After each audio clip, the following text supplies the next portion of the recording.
Meus queridos, desde hoje de madrugada, aliás, desde ontem à noite, Deus colocou algo no meu coração e tem martelado hoje o dia inteiro, que para mim é muito bacana isso, porque são coisas que não vêm da gente, são coisas que vêm de Deus. E uma coisa que Ele colocou claramente dentro de mim é que confiar é quando a gente sabe entregar para depois desfrutar de uma espera em Deus. Então, quando eu confio, eu tenho liberdade de entregar. Quando eu entrego, eu consigo usufruir de uma espera em Deus. E a Bíblia diz que aquele que espera em Deus, ele renova as suas forças, amém? Aquele que espera em Deus tem as suas forças renovadas, amém? A Bíblia diz que desde a antiguidade, nunca se ouviu falar de um Deus que trabalha por aqueles que nele esperam. Então, no nome de Cristo Jesus, se nós entendemos o que esse texto diz, o que essa palavra de Deus diz acerca de confiar, muita coisa na sua vida, ela pode mudar de perspectiva, amém? Então, a primeira coisa que eu quero dizer para você é que os mandamentos que a Bíblia fala, os textos que a Bíblia cita, toda a orientação que Jesus dá, o que a palavra dele mesmo dá, não tem nada a ver, não tem nada a ver com o fato de talvez termos um Deus que tem uma carência, que tem uma deficiência de atenção, e que ele fala assim, olha, vocês precisam me amar, vocês precisam me adorar, porque eu me sinto rejeitado, porque eu me sinto insatisfeito, porque eu estou mal, então eu preciso que o povo me adore, eu preciso que o povo me honre, porque eu estou mal, e eu preciso que o povo me adore. Então, os mandamentos e as orientações de Deus não tem nada a ver com uma carência de Deus, assim como eu e você. Nós estamos sujeitos a várias coisas. Se nós estamos carentes, às vezes uma palavra é boa, que nos anima, às vezes uma notícia boa que bate a nossa porta no momento de tristeza, nos deixa alegre. Agora, Deus, ele não tem sombra de variação. Não é que ele não varia, ele não tem sombra de variação. Ele não tem problema com a sua autoestima, nem com a sua indefinição de caráter, de saber quem ele é ou não é. Ok?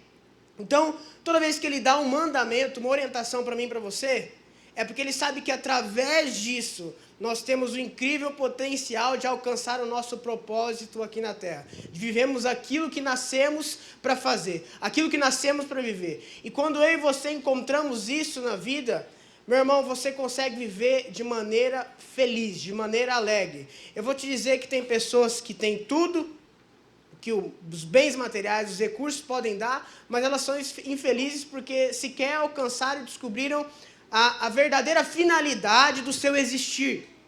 E os mandamentos de Deus nos levam a isso. Os mandamentos de Deus nos levam a ter sabedoria, de saber como eu devo me portar, para eu me encontrar o sentido e propósito de Deus na minha vida. A Bíblia diz que Deus dá coração sábio a quem pede, e o coração sábio sabe definir o tempo e sabe definir o modo para todo tempo que existir. O que significa isso? Significa que todo tempo que eu vivo, eu tenho que entender qual é o tempo que eu estou vivendo, eu tenho que entender a maneira que eu vou me portar nesse tempo, porque para todo tempo existe um propósito. Então muitas vezes a gente perambula aí, vivendo dia após dia, sem entender o tempo que a gente está vivendo. Se eu não entendo o tempo que eu estou vivendo, eu não entendo como eu vou viver. E se eu não entendo como eu vou viver, eu realmente não estou entendendo que eu tenho um propósito aqui na Terra. Ok? Então, quando eu entendo tudo isso, eu entendo que tudo isso foi colocado na Bíblia, justamente para que eu possa acreditar nisso e reger a minha vida nisso aí. Não é porque Deus precisa, mas é porque eu entendo que a minha vida vai ser melhor se eu atentamente ouvir o que Ele manda e obedecer. Perfeito? Dito isso, eu vou dizer algo para você. O texto básico do que eu quero falar acerca de confiança em Deus é Provérbios, capítulo 3, versículo 5, que diz que nós devemos confiar de todo o nosso coração no Senhor e não estribar-nos, e não colocarmos o nosso caminho, não colocarmos o nosso próprio entendimento como fundamento principal da nossa vida. Confia no Senhor de todo o teu coração e não te estribes no teu próprio entendimento. Eu entendo o seguinte, e fica muito claro para mim, que muitas vezes a vontade de Deus é totalmente inversa àquilo que eu entendo como certo, aquilo que eu entendo como melhor. Isso fica claro para mim no texto em que Pedro, ele está no barco. A Bíblia diz que Jesus, ele entra no barco de Pedro e vai um pouquinho mais além da margem. Pedro está lavando as suas redes ali e Jesus prega. Depois que Jesus prega, ele fala para Pedro, Pedro, lança as tuas redes para o outro lado. E Pedro fala, mas Senhor, eu pesquei a noite inteira e eu não peguei nada. Nós ficamos aqui a noite inteira pescando e não pegamos nada. Mas sob tua palavra, eu vou jogar a rede para o outro lado. E a Bíblia diz que essas redes se encheram a tal ponto que o navio quase afundou. O que eu entendo com isso? Que se Pedro estribasse, existe essa palavra, viu? Pesquisei. Se Pedro colocasse em primeiro lugar o seu entendimento, ele pegaria a rede, não ouviria Jesus e não faria nada. Ele ia falar, não, você está falando besteira. Eu fiquei a noite inteira aqui pescando, o mar não mudou, a lagoa não mudou, o negócio aqui é o mesmo, então eu não vou jogar para o outro lado porque o peixe não passou desse lado a noite inteira, não é agora de manhã cedo que ele vai passar do outro lado. Mas ele fez uma coisa, ele confiou no Senhor de todo o seu coração. Meu irmão, é impossível nós confiarmos sem entregarmos. É impossível você confiar em alguém se você não entregar algo a alguém. É impossível você confiar numa pessoa e você não dar nada de importante para ela. Aliás, o quanto você entrega para essa pessoa, na verdade é o quanto você confia nessa pessoa. O incrível de tudo isso é que desde o início, Deus ele está tentando cada dia mais, acreditando em mim e você, confiando em mim e você. Ele entregou a terra aos filhos dos homens, para que nós dominássemos ela, para que nós sujeitássemos a terra. Deus está sempre entregando coisa a você. E se eu te falar que Deus colocou muitas coisas na sua mão nesse exato momento? Ele tem confiado a você. A questão toda é nós temos confiado nele, nós temos entregue de volta isso a ele. A Bíblia fala de um homem que, na minha concepção, ele poderia ser, em vez de falarmos de Abraão, nós possivelmente falaríamos desse cara, Tera. Alguém sabe quem foi Tera? Não é Tera de terra, é Tera mesmo. Na verdade, é Terá. Terá é o pai de Abraão. O pai de Abraão, a Bíblia diz que ele teve 3 filhos, pai de Abraão, tá? Pai de Abraão. Teve 3 filhos. Um dos filhos do pai de Abraão é Naor, o outro é Arã e o outro é Abrão. Então, Tera teve 3 filhos. Naor, Arã e Abrão. Aqui o nome de Abrão, porque o nome dele ainda não era Abraão. Perfeito? Acontece que Tera, um dos filhos dele, Arã, morreu. Enquanto Tera ainda era vivo. Pai de Abraão. Abrão, como preferir. E ainda em vida, esse pai teve que sepultar o seu filho. O engraçado, meu querido, é que um pai sepultar o filho não é o ciclo natural da vida. Pai e mãe sepultar filho não é uma coisa normal, não é o que o homem e a mulher estão preparados para fazer. Eu não digo que nós estamos preparados para o luto. Não, de maneira alguma ninguém é pronto para o luto. Mas não é o ciclo natural da vida um pai e uma mãe enterrar o filho. Não é isso que se espera. Não é a ordem cronológica natural das coisas. A gente, no escritório, atendeu um tempo atrás, um senhor e uma senhora que perderam um filho no final, uma virada de ano. Ele se acidentou, até indicado por algumas pessoas aqui da igreja. Eles foram lá para a gente dar uma força, ajudar, fazer um inventário do rapaz, um guri novo. E esse guri morreu. E era muito engraçado não é essa palavra, mas era muito, assim, vem bem a calhar com esse texto, e o sentido que eu vou dar ele agora há pouco, em que a gente ia conversar com os pais que perderam o filho, e o pai e a mãe não conseguiam falar. Toda vez que ia tocar no assunto do filho, o pai e a mãe não conseguia falar, não tinha como falar. Até que chegou um ponto que quem vinha conversar com a gente no escritório para resolver a situação eram os irmãos, que conseguiam conversar, já o pai e a mãe não. Aí, num dos episódios do atendimento, a irmã, do rapaz que faleceu, filha também do pai, ela falou, eu pergunto, como pastor, às vezes a gente chega a pessoas no escritório, você não trata a pessoa só como um cliente. Dependendo da situação, você se compadece e você quer saber, porque você trabalha com isso, você está aí vendo as vidas das pessoas. Então, não é mais uma pessoa, é uma vida que está na tua frente. E eu perguntei, como é que está seu pai, sua mãe? Aí ela falou, olha, a mãe está até procurando ajuda psicológica, tá ruim, mas está indo. Agora, meu pai, eu falo para ele levar os netos para o jogo, ele fala que sem o filho vivo não tem sentido ele em jogo nenhum. Ele estava fazendo uma reforma lá, não sei onde, ele parou de fazer a reforma, porque sem o filho vivo não tem sentido fazer a reforma. Detalhe que o filho não estava lá com ele, não morava com ele. Detalhe que o filho muitas vezes não ia no jogo com ele e ele ia com os netos no jogo, mas simplesmente porque o filho morreu, a vida dele também parou. Então, eu vejo que não é o ciclo natural, não é o normal de se acontecer, não é o que se espera. Acontece, meus queridos, que quando nós confiamos no Senhor, a Bíblia diz que nós devemos tomar a nossa cruz, tomar as nossas dores. Cruz significa a maldição, a dor que a gente carrega. Negar a nosso desejo, nosso entendimento e ir após Jesus. Eu não estou dizendo que é fácil. Confiar no Senhor nem sempre é fácil. Agora, o grau que você confia em Deus, é o quanto você é capaz de entregar. É o quanto você é capaz de abrir mão do teu entendimento, da tua vontade, é o grau que você confia em Deus. E à medida com que você semeia, você colhe. À medida com que você semeia confiança em Deus, você também colhe em contrapartida. Então esse homem, chamado Tera, pai de Abrão, ele tinha um filho chamado Arã, que ele fez o sepultamento, o filho morreu. O engraçado é que esse homem, esse Tera, o pai de Abrão, teve o desejo, depois que seu filho morre, houve o desejo nele de ir para Canaã, a terra que mana leite e mel, a terra que Abrão, seu filho, depois foi.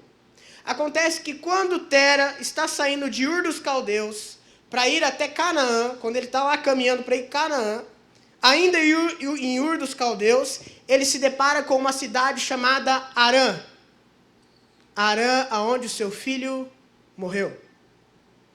E a Bíblia diz que Tera queria ir a Canaã, mas quando ele parou em Harã, ele ficou ali parado e estabeleceu sua casa ali em Harã mesmo. Meu irmão, sabe o que eu entendo? Eu entendo que esse homem, ele não conseguiu se desvincular do luto, da dor, em prol do que Deus impulsionava na vida dele. Ele não confiou suficientemente em Deus, de que mesmo com a perda, Deus ainda poderia dar um futuro, o qual ele se alegrasse, o qual ele ainda pudesse ser feliz, o qual ele ainda pudesse sorrir. Ele desistiu, ele falou, não tem como, eu não estou disposto a entregar isso.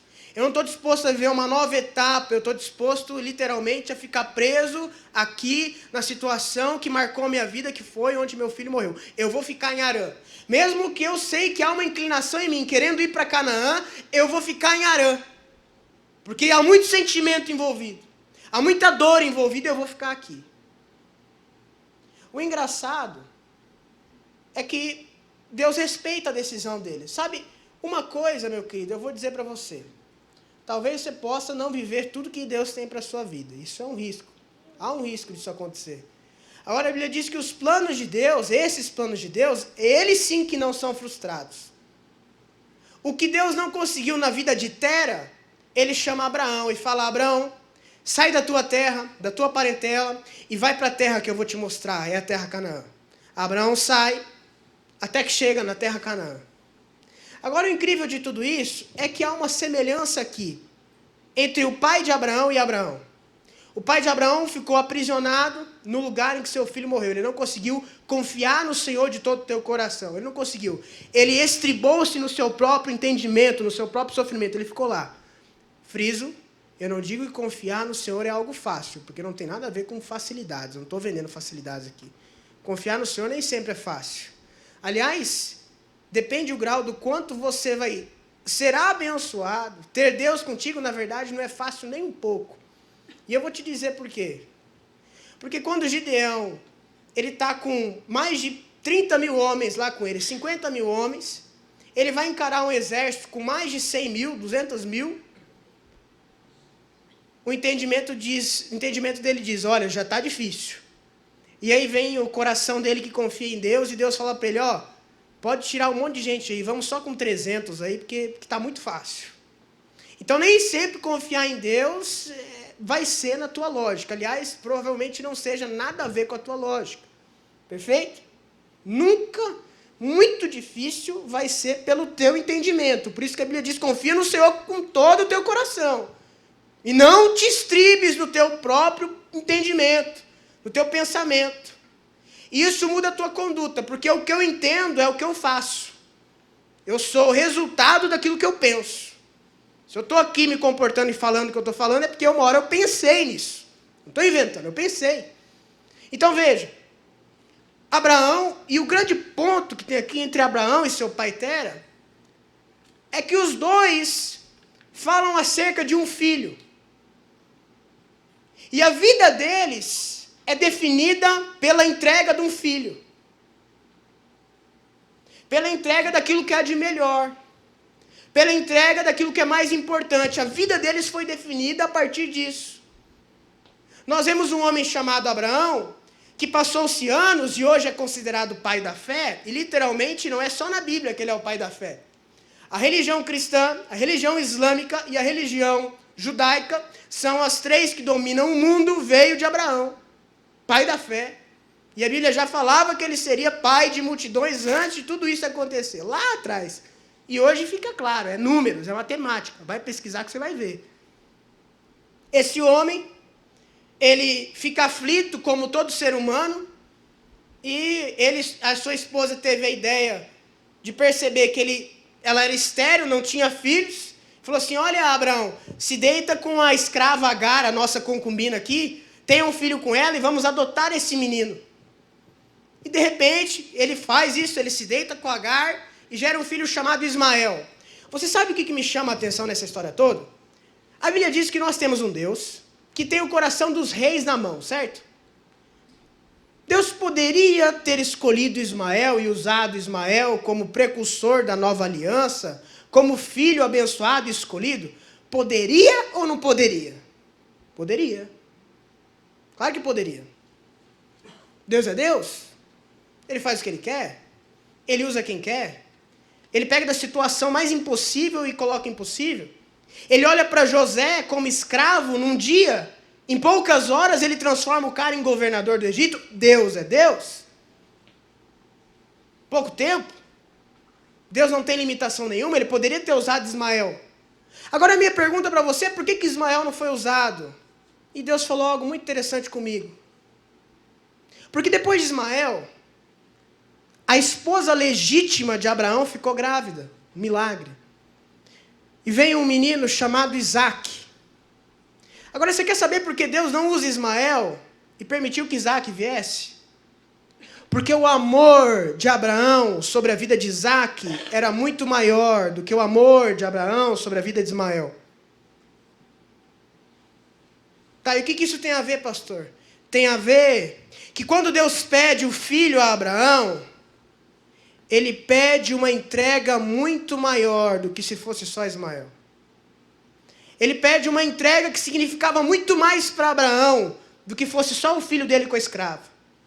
Ele pedia a entrega daquilo que ele desejou e sonhou a vida inteira enquanto casal com sua esposa legítima, que era o filho da promessa que ele sonhava há muito tempo. A entrega de Abraão ia ser maior. Por isso que Deus nos usa Ismael. Porque o que faltava para Abraão aqui, meu querido, não era um filho, mas era a entrega. Era ver a confiança, onde estava o coração dele. O que falta para mim e para você, para uma próxima etapa na nossa vida, é a nossa entrega. E normalmente não segue a lógica do que você quer, mas segue a lógica do que você sabe, porque sabe, e sabe que tem que fazer, mas não faz. Lá dentro. Aquilo que há anos você vai carregando, que não segue a lógica. Não tem lógica eu vim aqui e tirar uma parte dos meus recursos e semear na igreja, abençoar a vida de alguém. Não, não é o que meu entendimento quer, não é. O que o meu entendimento quer é pegar, juntar mais para mim mesmo, e eu fazer mais coisas que eu curto e gosto. É isso que o meu entendimento quer, mas eu não posso me estribar nele.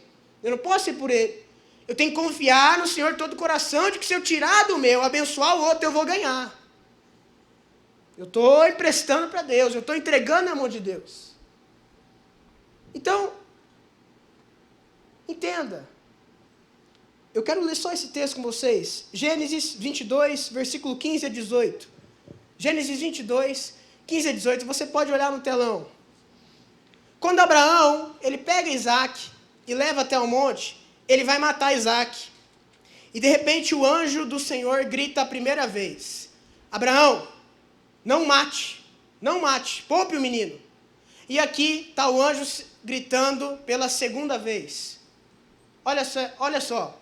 Então, do céu, bradou pela segunda vez o anjo do Senhor a Abraão. E o anjo disse, jurei por mim mesmo, diz o Senhor, porquanto fizeste isso e não me negaste o teu único filho. O único filho para ele era Isaac. Sabe o que eu entendo? Ele tinha já Ismael. Só que Deus sabia que o filho de verdade, que ele mais amava, era Isaac. É por isso que o que estava faltando para as coisas em Abraão acontecerem era a entrega. Que deveras te abençoarei e certamente multiplicarei a tua descendência como as estrelas dos céus e como a areia na praia do mar. A tua descendência possuirá a cidade dos seus inimigos. Nela serão benditas todas as nações da terra, porquanto obedecestes a minha voz. Qual é a lógica, meu irmão, de um homem escutar, mate o seu único filho? Não tem entendimento nenhum humano que aprove isso. Mas a confiança em Deus aprova. Não há lógica nenhuma em 5 pães darem para uma multidão inteira para comer. Mas a confiança em Deus é o suficiente para a multidão comer e sobrar. Quando nós lemos textos, como o que eu li ontem, muito bom, do grão de mostarda, Mateus 17, em que uma mulher procura Jesus e fala, Jesus, olha, aqui eu estou com o meu filho aqui, e os seus discípulos não conseguem tirar o demônio que está no meu filho. Não conseguem, ele está ali endemoniado e ninguém dos seus discípulos consegue expulsar os demônios. E aí, Jesus, ele não é que reclama, ele fala para a galera, ele fala assim, ô geração de pouca fé, ô geração incrédula, até quando eu vou estar aqui convosco? Até quando eu vou ter que estar aqui resolvendo coisas que vocês têm autonomia de fazer? Agora, por que Jesus disse que eles têm pouca fé? Vamos continuar a linha de raciocínio do texto. O que é pouca fé? Esse é o culto fé. Então, o que é ter fé? O que é ter pouca fé? O que é ter muita fé? Vamos continuar o texto. Aí, no texto, Mateus 17 em diante, precisa abrir, vamos lá que eu vou falando para vocês. Jesus expulsa o demônio e os discípulos fazem uma pergunta muito interessante. Falou assim, Jesus, por que o Senhor conseguiu expulsar os demônios e nós aqui não conseguimos? Aí ele fala, em verdade vos digo, que se tiverdes fé como um grão de mostarda, não é do tamanho do grão, é como o grão de mostarda.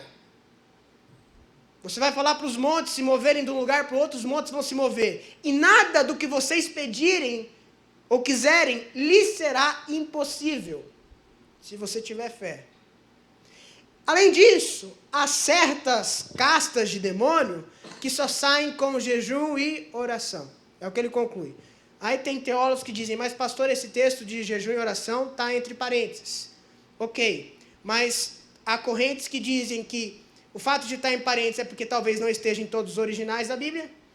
E há uma corrente grega, no qual o Novo Testamento foi escrito, que é muito forte também, que diz que, por mais que esteja em parênteses, significa que, se alguém lesse do grego, aquilo estaria implícito no texto. Ou seja, não estaria escrito, mas estaria implícito. Como assim, pastor? Vamos lá. O pastor Lucas foi e comprou a Coca-Cola. Está dizendo que eu tenho dinheiro no texto? Não, está dizendo que eu tenho dinheiro. Mas fica implícito que eu tenho, certo? porque senão eu ia comprar Coca-Cola. Perfeito?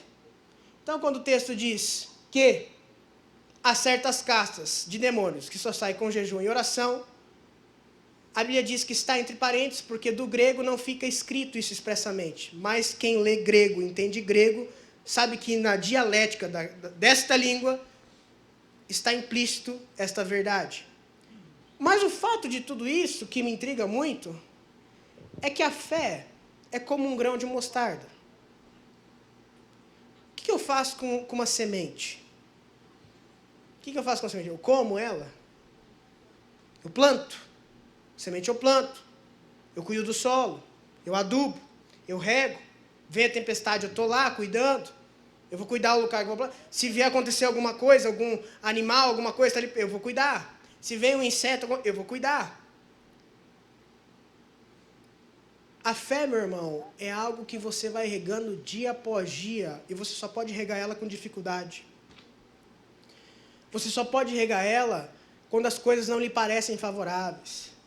Você só pode regar ela, muitas vezes, quando nem você está vendo ela, quando ela literalmente depende de você regar, ela não depende mais nem do clima, porque ela não tem raízes suficientes. A fé é isso.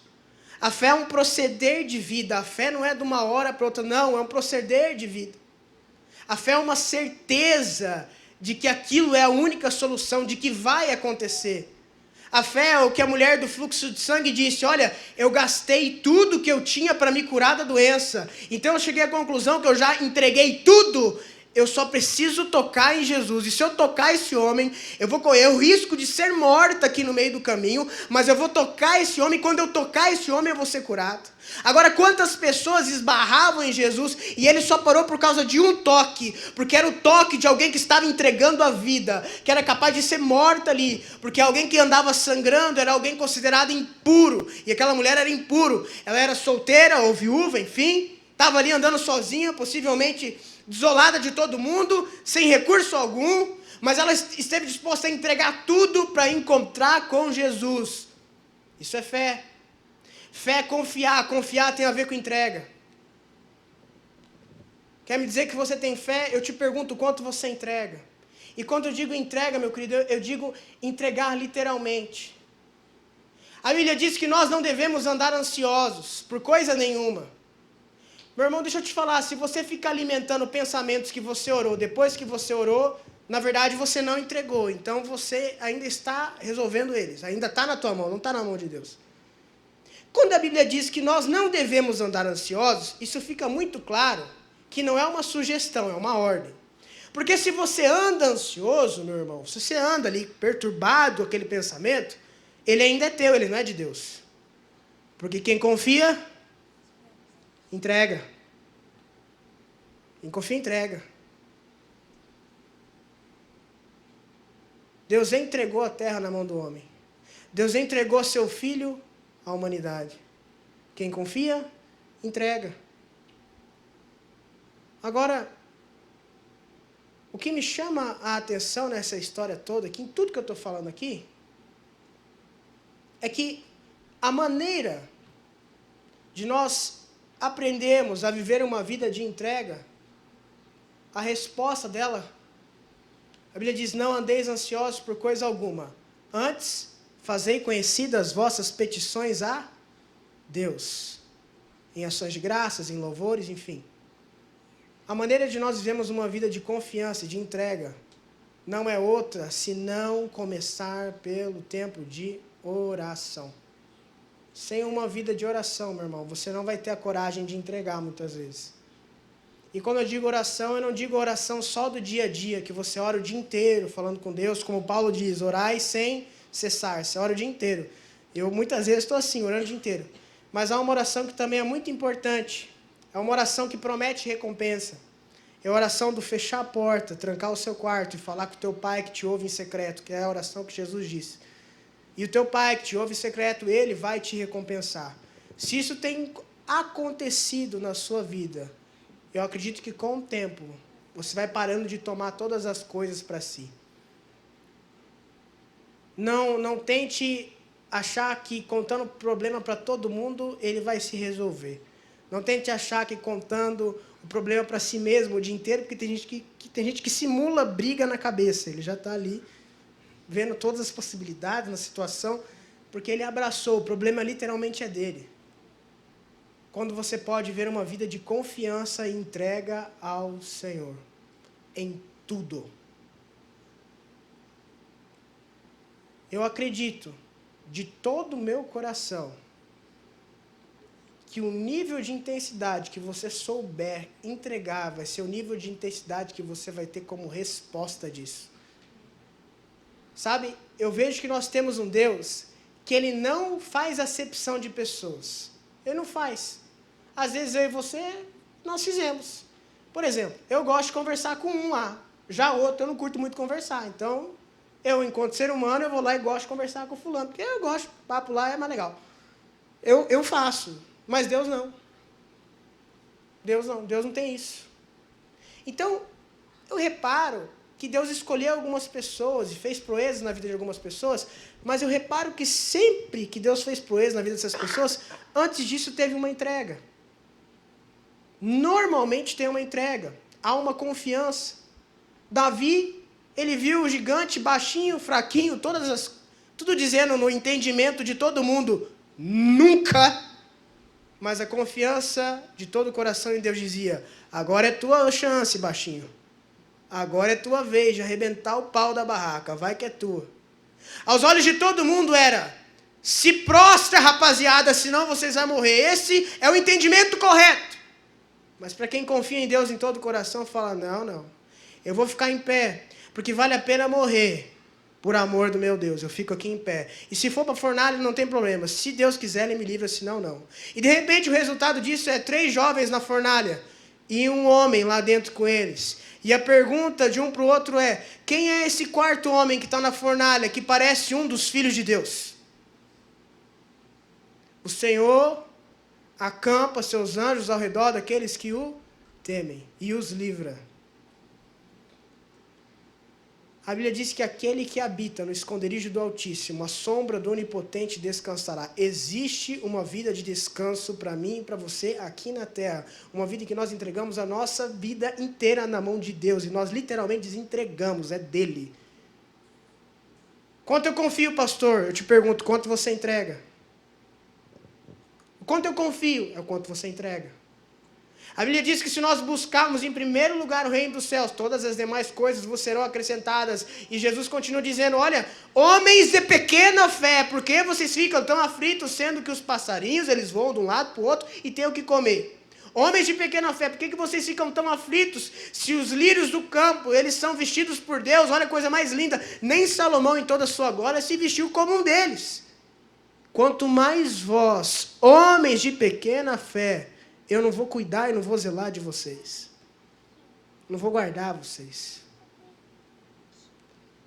A Bíblia diz que Davi, ele estava perante uma guerra e ele falou assim, olha, em paz eu me deito e me levanto, porque eu sei que a minha vida, em versão Lucas 2, não está na mão dos outros aí, não está na mão das flechas, a minha vida está nas mãos guardadas, nas mãos do Todo-Poderoso Senhor, e pode vir o que vier, eu sei que o meu Redentor vive, e eu estou guardado por Ele.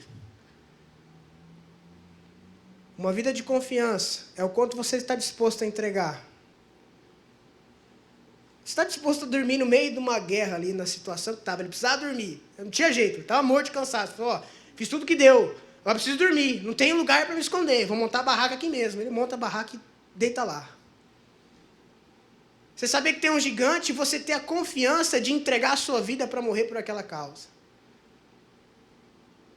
A mulher, uma prostituta da época, ela pegou 1 ano de trabalho, perfume, e quebrou esse 1 ano de perfume aos pés de Jesus, e ela começou a chorar, com o perfume lavar os pés de Jesus, enxugava com o seu cabelo os pés de Jesus, porque era tudo que ela tinha,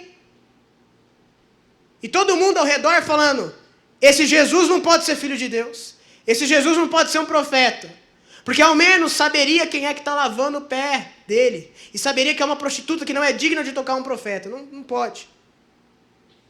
E Jesus diz, olha, essa mulher, a história dela vai ser contada em gerações e gerações, porque ela marcou a história dela. Ela não deu algo que não significasse nada. ela deu algo preciosíssimo a Deus. Preciosíssimo. Parábola do jovem rico. A gente fala do rico, né? O problema do rico. Mas o pior é que não tem nem metade do que esse cara tinha e não entrega nada para Deus. Aí vem o jovem rico e fala, fala assim, eu sigo todos os mandamentos. E Deus fala, sim. Então faz o seguinte, oferta toda a tua riqueza aí aos pobres, ajuda os outros, com tudo que você tem. Ele vira as costas e vai embora. O problema, meu irmão, não é você ter o dinheiro. O problema é você não demonstrar confiança no dinheiro que você tem, porque você não entrega. E quando você não entrega, você não confia. E se você não confia, você está estribando no seu próprio entendimento. E se você estriba no seu próprio entendimento, o seu comportamento, os seus caminhos serão guiados por você mesmo. Você está por conta própria. Agora, se tem uma coisa que eu tenho aprendido na minha vida, eu não sou bom o suficiente, eu não tenho dúvida disso. Não sou o melhor em muita coisa, eu não tenho clareza disso. Não sou nem tão inteligente em tanta coisa, isso eu tenho clareza também. Mas uma coisa, diferente de tantas pessoas que às vezes começam uma profissão na advocacia em que eu estou, tantas pessoas, enfim, tantos jovens da minha idade, que destinam o tempo em tantas outras coisas. Uma coisa eu entendi de Deus, que eu poderia dar a minha juventude, eu poderia dar meu tempo para Ele. Isso me faz não estribar-me no meu próprio entendimento, porque o desejo do Lucas é focar em tantas outras coisas que vocês não têm nem ideia do que eu penso em fazer. Mas quando eu confio em Deus de todo o coração, eu sei que a minha verdadeira retribuição é quando eu estou aqui o dia inteiro, às vezes, na igreja, atendendo pessoas, lendo a palavra, falando com Deus, buscando mais a Deus do que qualquer outra coisa. E eu sei que todas as demais coisas têm sido acrescentadas na minha vida. E às vezes eu converso até com meu pai e ele fala para mim, fala assim, Lucas, coisas que eu demorei anos na minha vida para viver, você vive aí um jovem, Deus te abençoando, Deus te honrando, ainda jovem. Uma coisa que eu sonhei que você está vivendo aí enquanto jovem. Mas eu tenho certeza que se for medir QI, meu pai é muito mais inteligente que eu. Inclusive, esses dias na faculdade, ele foi fazer uma prova lá. Se não sabia nada, ficou em 7º na faculdade inteira. Ele é crânio. Com 12 anos ele foi abduzido, depois os ETs trouxeram ele de volta. E ele continuou muito inteligente para essas coisas aí. Eu nem de perto nisso. Mas uma coisa que eu tomei atitude de jovem, meu pai não tomou. Eu entreguei minha vida ao Senhor. Eu confiei nele de todo o meu coração. E hoje, se falar assim, Lucas, eu vou te oportunizar aqui um negócio que você vai ganhar muito. Você vai realizar todos os seus sonhos materiais. Mas você vai ter pouco tempo para falar com Deus, para ler a Bíblia. Eu estou fora. Estou fora. Me esquece, me erra. Não abro mão disso. Porque eu sei aonde vem a provisão. Agora eu concluo dizendo, sabe qual é o monte que Abraão foi sacrificar seu filho? Monte Moriá. Sabe como é que Abraão batizou aquele monte? O Senhor proverá. O Senhor proverá. Quer ver uma vida de provisão, meu irmão? Tenha uma vida de entrega. Quer provisão emocional? Entrega a tua vida emocional. Quer provisão financeira? Entrega a tua vida financeira. Quanto, pastor? É uma lei natural estabelecida por Deus que o homem descobriu, ele não inventou, ele descobriu, porque já existe, e batizou ela de ação e reação. Na mesma intensidade que eu empurro, eu também sou empurrado. A mesma força que eu faço, ela volta para mim. O quanto você quer ser pleno emocionalmente é o quanto você deve entregar suas emoções. O quanto você quer que Deus cuide da sua vida, das suas coisas, dos seus problemas, é o quanto de fato você vai entregar e não vai ficar remoendo. Já viu aquela pessoa que ora pela mudança de alguém e fica lá enchendo o saco da pessoa? Vai para a igreja, vai não sei o quê, não vai mudar. Porque você não entregou a pessoa para Deus. Você está no controle dela. É você que quer mudar ela. Agora, meu irmão, a gente fala isso, mas a gente tem muita dificuldade com isso. Nós temos que ter uma vida de entrega a Deus. Para viver, o Senhor proverá. Entrega ao Senhor. E fica quieto. E vive o esperar em Deus. Vive o esperar em Deus. Vive o descansar em Deus. Porque quando você confia, você entrega. E quem entrega, espera. Porque sabe que a sua parte você está fazendo. Mas a parte principal que é de Deus, Ele vai fazer. E até lá você acalma o teu coração.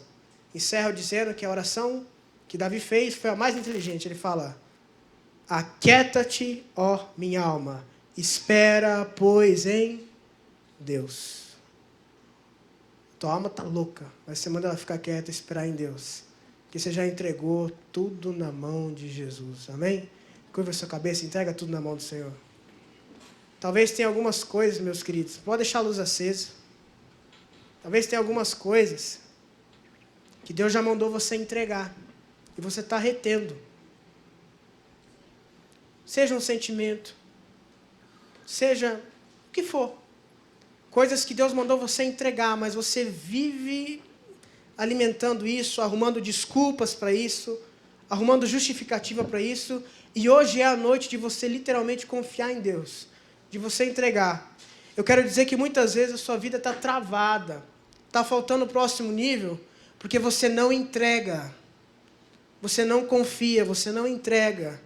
E eu já vivi assim, dia após dia, necessitando tomar algumas atitudes que, para o meu próprio entendimento, não era o que eu queria fazer.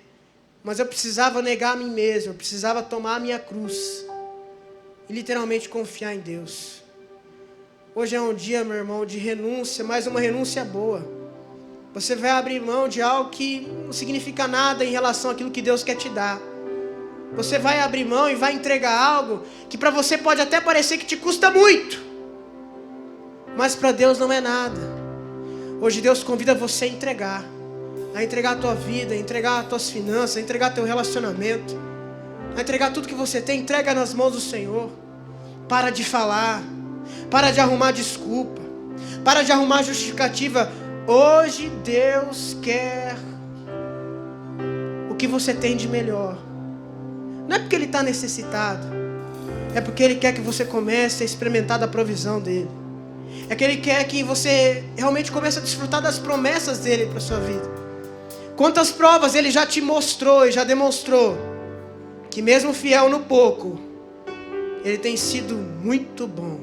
Aliás, mesmo a gente sendo infiel em tantas coisas, Ele tem sido muito bom. Imagine quando você entregar aquilo que você arruma desculpa para não entregar, aquilo que teu entendimento briga com o teu coração. Espírito Santo de Deus, eu peço, vem revestir teu povo hoje com coragem, porque eu creio que tem extraordinário hoje aqui para se destravar da vida de muita gente.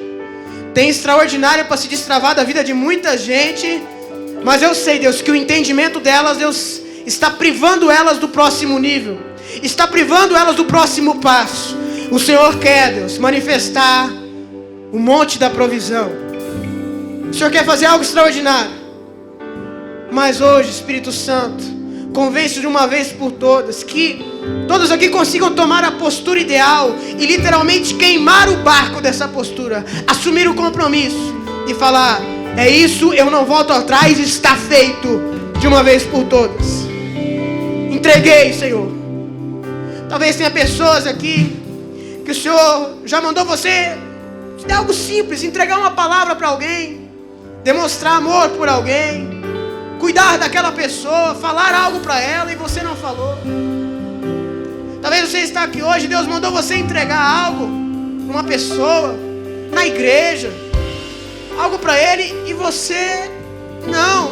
Você está preocupado com os seus próprios entendimentos, com aquilo que a sua cabeça diz que é importante. Mas hoje Deus fala: filho, não é porque eu preciso, mas porque é o melhor para você. Me coloque como prioridade. Coloque aquilo que eu te peço em primeiro lugar. Coloque o que eu te peço em primeiro lugar. E você vai ver todas as outras coisas sendo acrescentadas na sua vida, em nome de Cristo Jesus. Eu entrego, Pai, a vida da tua igreja, cada coração, Pai, hoje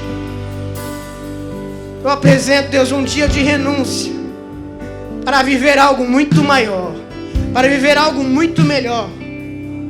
Nós entregamos o nosso coração, nós declaramos que a nossa vida é tua, tudo que temos e somos. E Deus, hoje aqui, Deus, há um povo corajoso. A tua palavra diz que os tímidos não herdarão o reino dos céus. Mas nós somos corajosos para saber, Deus, que coisas não são mais importantes do que teus propósitos. para saber que as nossas vontades, nosso entendimento, não são mais importantes do que tua vontade, do que teu propósito. Ensina-nos, Deus, a contar os nossos dias, a ter coração sábio e a saber entregar aquilo que lhe é de direito. Espírito Santo de Deus, eu consagro e entrego a tua igreja em tuas mãos. Igreja, coloca a mão no seu coração, do jeito que você está, curva a sua cabeça. Faça essa oração comigo se você pode. Espírito Santo de Deus, seja bem-vindo em meu ser. Eu entrego o meu coração. Eu confio o meu coração ao Senhor. Fale-me, ó Deus, aquilo que o Senhor quer de mim. E hoje, dê-me coragem de entregar. Hoje, dê-me coragem de entregar. Eu sou teu, a minha casa é tua, e eu quero viver